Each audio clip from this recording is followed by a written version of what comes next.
सीमा अग्रवाल जी, उड़ीसा से। राधे राधे। राधे राधे महाराज जी। महाराज जी, जाने अनजाने में हमारी वजह से किसी का दिल दुखता है तो उसका प्रायश्चित कैसे किया जाए?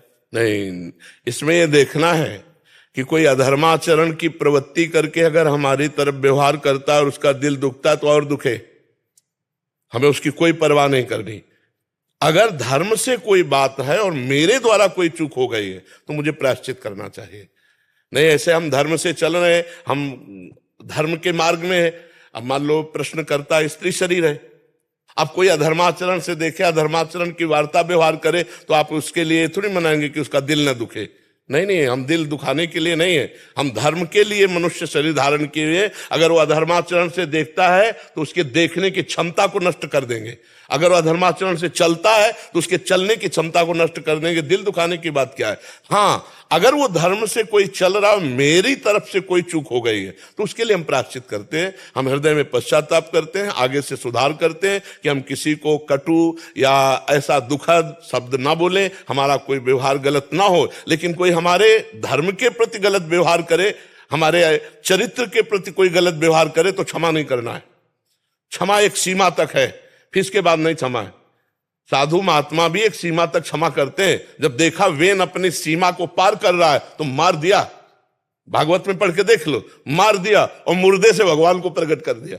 मुर्दे शरीर वेल से भगवान पृथु और अर्ची को प्रकट कर दिया। तो क्षमा भी एक सीमा तक है। अब स्त्री शरीर है, कोई उद्दंडता कर रहा है, अब हम सोचे इसको दुख ना पहुंचे, नहीं, वही शासन में लो। बिल्कुल कानून है, हमारा सहयोगी कानून है। अगर आज तुमने क्षमा कर दिया, मुस्कुरा के चली गई तो कल वो और उपद्रव करेगा। एक पहली भी गलती में क्षमा नहीं करना। स्त्री शरीर है इसलिए पहली गलती में भी क्षमा नहीं करना, उसके लिए दंड विधान जरूरी है। इसलिए कानून का सहारा ले या लोगों का सहारा ले, क्षमा का सहारा न ले।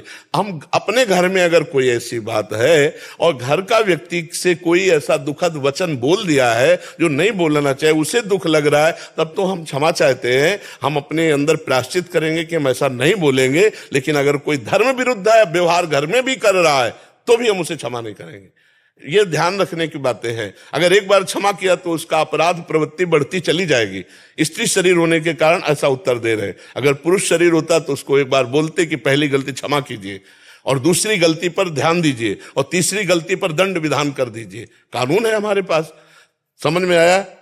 आपका क्या उद्देश्य था पूछने का? यही उद्देश्य था। हाँ, बिल्कुल कठोर रहना चाहिए, इस पे बिल्कुल क्षमा नहीं करना चाहिए। चाहे महाराज जी जैसे हम लोगों से बड़े लोग रहे तो अगर वो अधर्माचरण करते हैं, बड़े हो या छोटे हो, दंड का विधान तो होना ही चाहिए। ऐसा थोड़ी कि तुम बड़े हो तो क्षमा हो जाएगा, ऐसा नहीं, ऐसा नहीं है। धर्म हमारा ये नहीं कहता। बड़ों को अपनी मर्यादा से रहना चाहिए। अगर वो मर्यादा के विपरीत चलते हैं तो कानून है, कानून व्यवस्था से उनको दंड देना चाहिए। शोषण वृत्ति नहीं सहनी चाहिए, कभी नहीं सहनी चाहिए, किसी को नहीं सहनी चाहिए। अगर शोषण वृत्ति आज आपने सही तो कल दूसरे के साथ करेगा, परसों तीसरे के साथ करेगा। पहले ही अपराध में उसको दंड मिल जाएगा तो पवित्र हो जाएगा, वो सुधार हो जाएगा। उसका नहीं चाहना चाहिए, चाहे वो बड़ा हो चाहे वो छोटा हो। धर्म को जब तक हम सुरक्षित बनाए रखेंगे तभी तक शांति रहेगी, नहीं तो फिर आपको घुटना पड़ेगा और दूसरे के साथ भी वो व्यवहार करेगा। नहीं, बड़ा है तो क्या हुआ, बड़े हो तो तुम्हें और पवित्र होना चाहिए, तुम्हारी बुद्धि शुद्ध होनी चाहिए। तुम अगर छोटों का शोषण करोगे तो तुम्हारे लिए दंड विधान है।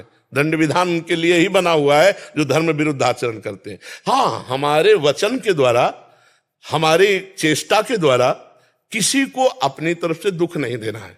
फिर दुख मान ले वो बात अलग है, लेकिन कोई धर्म विरुद्ध आचरण करता है फिर हम सोचे उसको दुख ना दें। देखो, आपका स्त्री शरीर से लेकर, जैसे हमें तो आप हमें गाली दे लो हम सह लेंगे, हमें पीटोगे तो हम सह लेंगे। लेकिन हमारे गुरु और हमारे धर्म, हमारे इष्ट और हमारे राष्ट्र के प्रति बोलोगे ना तो जान लगा देंगे हम, और आपको हर तरह से रोकेंगे कि धर्म विरुद्ध आपका आचरण न हो या हमारे राष्ट्र के प्रति आचरण न हो। हमारे राष्ट्र की हानि होने लगेगी तो हम साधु महात्मा थोड़ी बने बैठे रहेंगे।